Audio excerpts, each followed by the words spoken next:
जरा सोचिए, एक ऐसी इंडस्ट्री के बारे में जिसकी कीमत है $250 बिलियन। अब कल्पना कीजिए, सिर्फ एक खबर आती है और एक ही दिन में इस पूरी इंडस्ट्री की नींव हिल जाती है।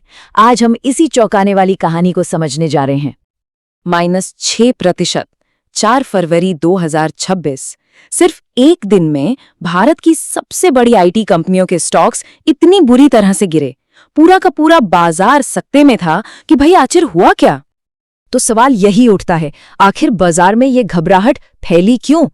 ऐसा क्या हो गया कि दुनिया भर के इन्वेस्टर्स ने अचानक भारत की आईटी कंपनियों से अपना पैसा खींचना शुरू कर दिया? तो इस पूरी कहानी की जड़ में है एक सडन एआई शॉक।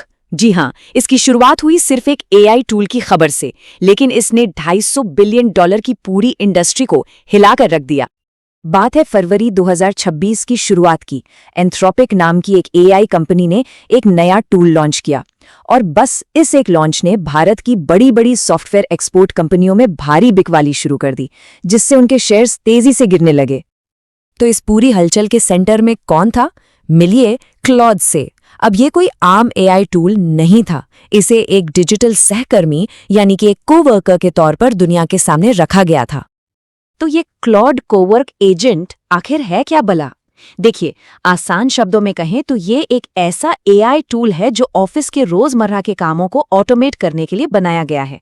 ये चैट, ईमेल और प्रोजेक्ट मैनेजमेंट जैसे सॉफ्टवेयर से सीधे जुड़कर काम करता है। और इसकी काबिलियत ही असल में चौंकाने वाली थी। प्रोडक्ट डॉक्यूमेंट बनाने से लेकर मार्केटिंग कैंपेन प्लान करने तक, डेटा एनालिसिस से लेकर कस्टमर सपोर्ट तक, मतलब ये उन सभी कामों को ऑटोमेट कर सकता था जो पारंपरिक रूप से भारतीय आईटी सर्विसेज की रीढ़ की हड्डी रहे हैं। और जैसे ही इन्वेस्टर्स को इस एआई की असली ताकत का अंदाजा हुआ ना, बस बाजार में पैनिक फैल गया, और इस घबराहट का असर बहुत ही गहरा था। और ये बिकवाली सिर्फ भारत तक ही सीमित नहीं थी। जहां एक तरफ भारत में टीसीएस, इन्फोसिस और विप्रो के शेयर 6% तक गिरे, वहीं अमेरिका में एक्सेंचर और कॉग्निजेंट जैसी कंपनियां लगभग 9% तक लुढ़क गईं। ये वाकई में एक ग्लोबल शॉक था। कहानी और भी साफ हो जाती है जब हम दूसरे सेक्टर्स को देखते हैं। 4 फरवरी को जिस दिन निफ्टी आईटी इंडेक्स 6% नीचे था, उसी दिन ऑटो और एनर्जी जैसे सेक्टर 1% से 2.6% तक ऊपर थे। मतलब ये डर सिर्फ और सिर्फ आईटी सेक्टर को लेकर था। तो इन्वेस्टर्स का असली डर क्या था? ये कोट इसे बिल्कुल साफ बताता है। निवेशकों के लिए चिंता सीधी सी है। इस तरह के टूल उन बड़ी बड़ी टीमों की जरूरत को कम कर सकते हैं जो बार बार किए जाने वाले काम करती हैं। लेकिन क्या कहानी का सिर्फ यही एक पहलू है? क्या एआई वाकई एक डिफ्लेशनरी शॉक है? मतलब एक ऐसी ताकत जो कीमतें और नौकरियां दोनों कम कर दे? या फिर इस तस्वीर का कोई दूसरा रुख भी है? चलिए अब सिक्के का दूसरा पहलू देखते हैं, क्योंकि कई फाइनेंशियल एनालिस्ट्स की राय इस घबराहट से बिल्कुल अलग है। HDFC सिक्योरिटीज की एक रिपोर्ट कहती है, जेनरेटिव एआई एक डिफ्लेशनरी झटके के बजाय एक स्ट्रक्चरल ग्रोथ ड्राइवर के रूप में उभर रहा है। आसान भाषा में कहें तो ये नौकरियों को खत्म करने वाली ताकत नहीं, बल्कि इंडस्ट्री को आगे बढ़ाने वाला एक नया इंजन बन सकता है। और ये सिर्फ राय नहीं है, इसके पीछे मजबूत डेटा भी है। अगर वित्त वर्ष 2025 से 2028 तक के अनुमान देखें तो इन्फोसिस से लेकर टेक महिंद्रा तक सभी बड़ी कंपनियों के रेवेन्यू और मुनाफे में एक मजबूत बढ़ोतरी का अनुमान है। ये तस्वीर बाजार की उस घबराहट से तो बिल्कुल ही अलग है। तो इस उम्मीद के पीछे वजहें क्या हैं? पहली बात, क्लाइंट्स अब एआई प्रोजेक्ट्स को सिर्फ टेस्टिंग फेज से निकालकर पूरी तरह से लागू कर रहे हैं।